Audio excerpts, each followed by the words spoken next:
नमस्कार सगळ्यांना. आज मी माझ्या टिफिनची टूर देते सगळ्यांना.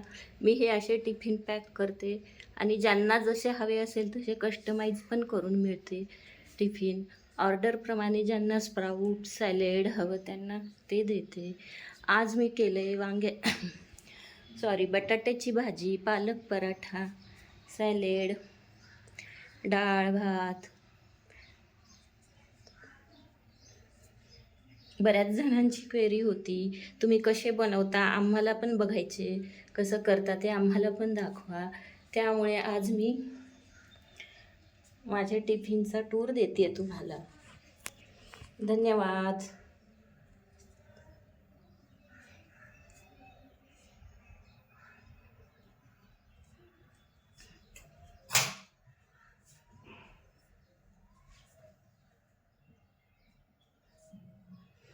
आणि हे असे पार्सल पण असतात, ज्यांना पार्सल हवे त्यांच्यासाठी असं पॅकिंग फूड पण बनवते.